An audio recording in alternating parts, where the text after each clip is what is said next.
Selamat malam, Mbak. Selamat malam, Ibu.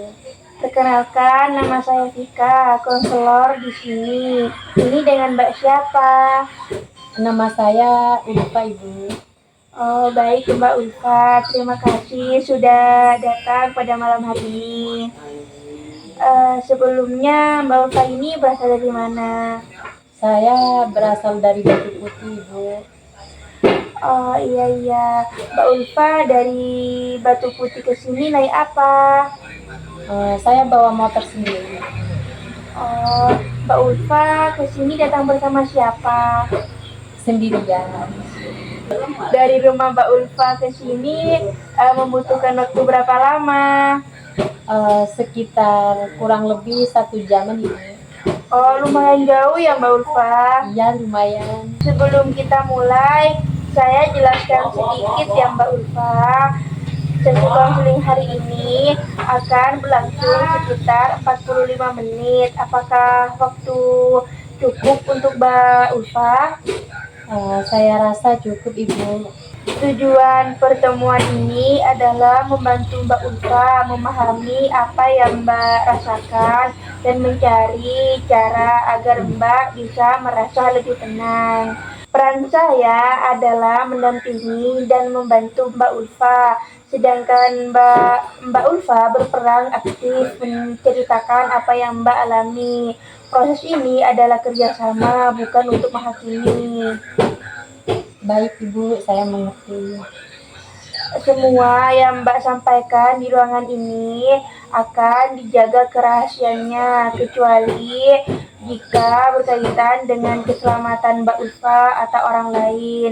Apakah Mbak bisa menerima kesepakatan ini? Baik, Bu, saya menerima.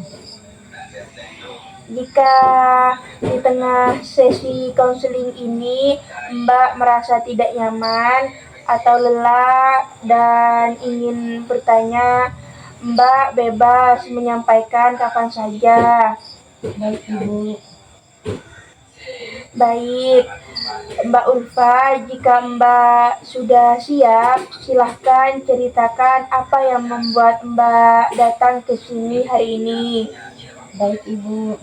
Jadi begini, Ibu. Hari ini saya merasa cemas dan tidak tenang. Jadi Mbak Ulfa di sini merasa cemas dan tidak tenang. Iya, Ibu. Baik Mbak Ulfa, bisa diceritakan situasi apa yang paling sering membuat Mbak merasa cemas dan tidak tenang?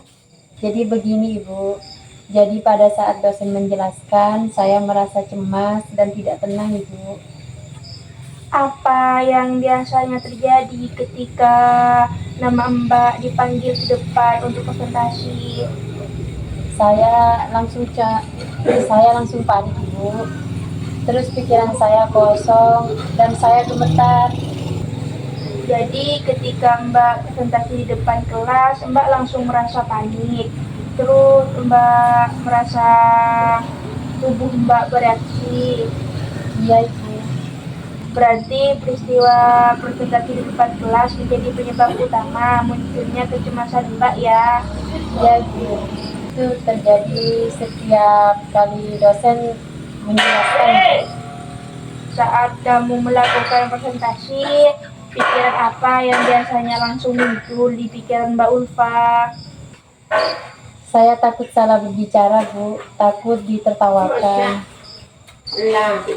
Ketika Mbak membayangkan melakukan kesalahan, apa yang muncul dalam pikirannya Mbak Ulfa? Kalau saya salah, saya merasa bodoh, Bu. Saya merasa tidak pantas tampil di depan.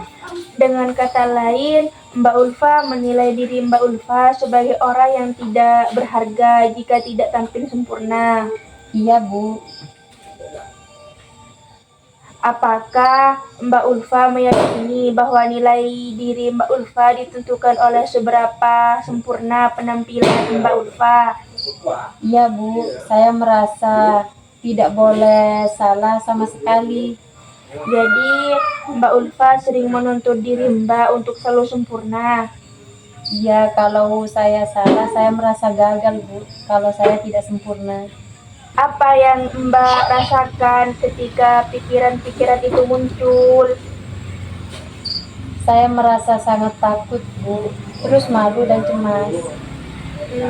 Bagaimana reaksi tubuh Mbak Ulfa saat itu? Jantung saya berdebar, tangan saya dingin, terus saya gemetar, Bu.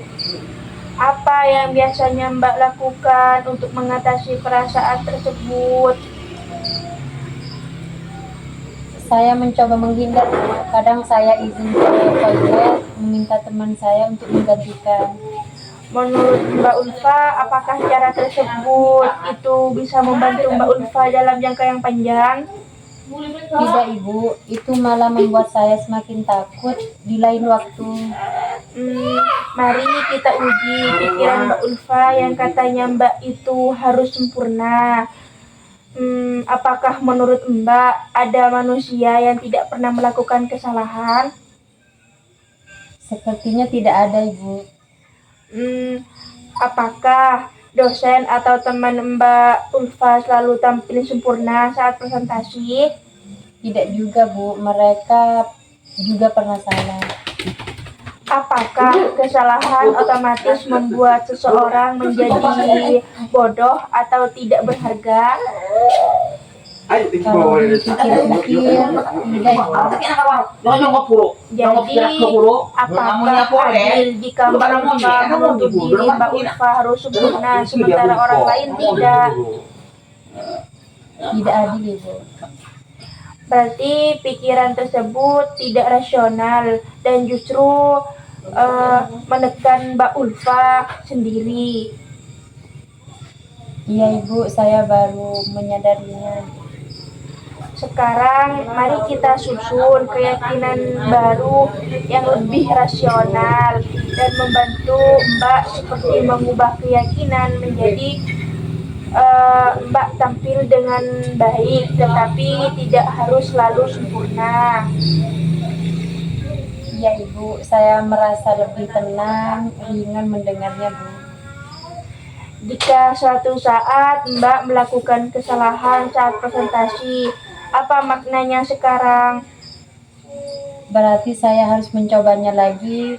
Itu bukan akhir dari segalanya. Saya masih bisa belajar lagi, Bu. Bagaimana perasaan Mbak Ulfa sekarang dengan keyakinan baru ini? Saya masih gugup, Ibu, tapi lebih berani mencoba lagi ke depannya. Hari ini Mbak Ulfa sudah memahami bahwa yang membuat Mbak Ulfa cemas bukan situasinya, melainkan cara berpikir Mbak Ulfa terhadap situasi tersebut. Ya, Ibu, saya menjadi lebih lega, sadar, dan memahami. Sebagai tindak lanjut, Ibu minta Mbak Ulfa mencatat setiap pikiran irasional yang muncul dan menggantikannya dengan pikiran rasional seperti yang kita susun pada hari ini. Ibu, saya akan mencoba melakukannya. Terima kasih atas keterbukaan Mbak Ulfa hari ini. Kita akan melanjutkan proses sesi konseling ini pada pertemuan berikutnya ya Mbak Ulfa. Ya, Ibu, baik. Terima kasih banyak, Ibu. Sama-sama.